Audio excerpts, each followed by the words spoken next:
বিশ্বকাপ ফুটবল মানেই বিশ্বজুড়ে এক উন্মাদনা। পাঠে আমি জারিয়াত। কিন্তু আসন্ন ২০২৬ বিশ্বকাপকে ঘিরে উত্তেজনার সমান্তরালে দানা বাঁধছে নানা বিতর্ক ও জটিলতা।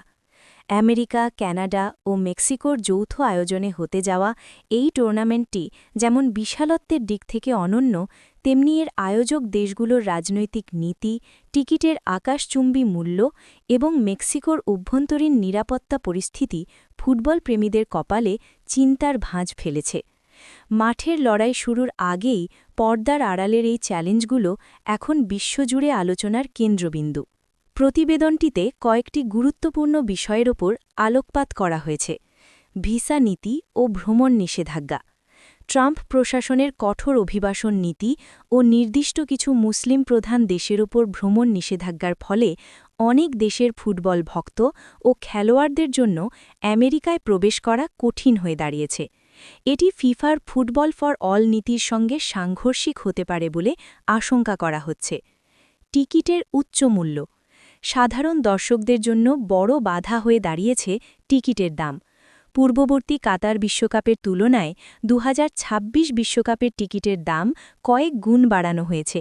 বিশেষ করে ফাইনাল সহ গুরুত্বপূর্ণ ম্যাচগুলোর টিকিটের সর্বনিম্ন ও সর্বোচ্চ দাম সাধারণ ফুটবল অনুরাগীদের নাগালের বাইরে চলে যাচ্ছে।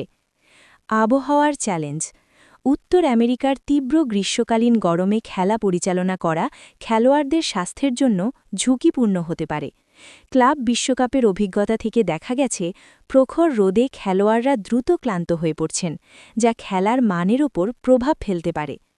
নিরাপত্তা ও মাদক সহিংসতা, মেক্সিকোর ড্রাগ কার্টেল ও অভ্যন্তরীণ নিরাপত্তা সমস্যা নিয়ে উদ্বেগ প্রকাশ করা হয়েছে।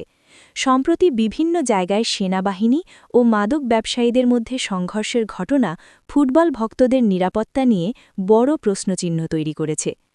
উপসংহার, সব মিলিয়ে ২০২৬ বিশ্বকাপ আয়োজকদের সামনে এখন এক কঠিন পরীক্ষা। একটি সফল ও অংশগ্রহণমূলক টুর্নামেন্ট উপহার দিতে হলে কেবল মাঠের প্রস্তুতি নয়, বরং ভিসা জটিলতা নিরসন, নিরাপত্তা নিশ্চিত করা এবং সাধারণ দর্শকদের জন্য টিকিটের দাম সহনশীল করার মতো চ্যালেঞ্জগুলো মোকাবিলা করা জরুরি।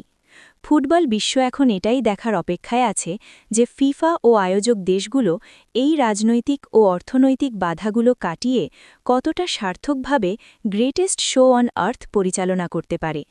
মামা, চাচা, ভাই, একটা লাইক, শেয়ার, সাবস্ক্রাইব হবে নাকি?